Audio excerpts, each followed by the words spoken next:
Hi, today I'm going to tell you something about the mesh analysis. The mesh analysis is a useful way of finding currents and voltages in a certain schematic. Since we always have to start easy, we're going to start with a very simple circuit with just power supply of 10 volts, of course a positive and a negative side, resistor, another resistor, and a wire back to the voltage source. Of course, we've got to place our reference point somewhere, so we'll put it over here on the negative side of the voltage supply. Then we have to give names to all the components, which is this one we're going to call R1, and this one will be R2. And we also have to give them values. And the first resistor will be 16 ohms, and the second one will be 4 ohms. So far nothing special, but now I'm going to define a current. And a current will always flow in a loop, so it will always go somewhere and it will come back at the same point.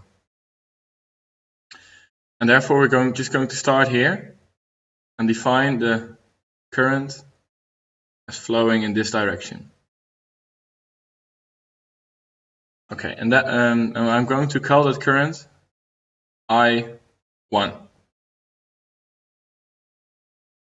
Now we have to define for every component in the schematic a positive and a negative side. And to do this, there is a very simple rule of thumb that whenever the current enters a component that uses energy, that side will be the positive side. And whenever the current enters a component that supplies energy, for example the voltage supply, that will be the negative side. So in here, if we start over here, the current will flow in this direction, will flow clockwise, and it will enter a resistor, and a resistor uses energy. Therefore, this will be the positive side of this resistor, and it leaves the resistor at this side, so this will be the negative side. Then if we go on, the current will enter the resistor at this point, and the resistor is a component that uses energy, so therefore this is the positive side. And the current will leave the resistor at this point, so this will be the negative side. Then the current will keep flowing clockwise, and go back to the voltage supply. So in here, the current will enter an active component, so where the current goes in, that will be the negative side. And in here it leaves the active component, so then that will be the positive side. Okay, now we've got everything we need to calculate the current flowing around. To do so, we're going to apply the Kirchhoff voltage law. Kirchhoff voltage law, which states that the sum of all voltages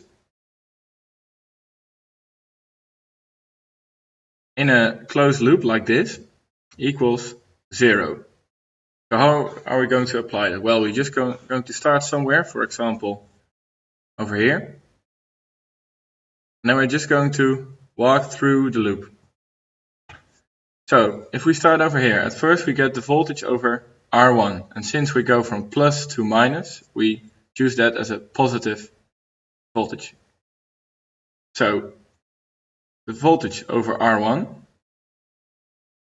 and then we go over here, and it will be we'll enter at the positive side as well. So plus the voltage over R2, and then we go on, and then we come here, and this side we will enter at the negative side. So minus the voltage of the power supply, which is 10 volts, is equal to 0. And we know for all closed loops that this is true. And by now we're going to apply Ohm's law to calculate the voltages. So we know R1, and we don't know I1, but we can still just use that. So we're going to say R1, which is 16 ohms, so 16 times the current. So this still is the voltage over R1, because we know from Ohm's law that the voltage is the current times the resistance. Now we're going to do that the same for R2. So we get 4 times, well, the current, but we don't know that yet, so that is I1 as well. And just to make everything look a bit better, I'm going to get the negative 10 to the other side. So I'm going to add 10 on both sides, so you get positive 10 on the right side. But now I got 16 times the current plus 14 times the current, so in total we've got 20 times I1 is equal to 10.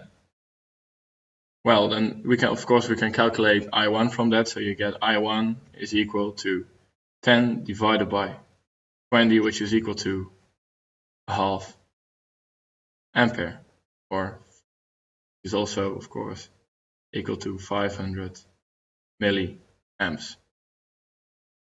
So that's how you apply the mesh analysis in a very simple schematic.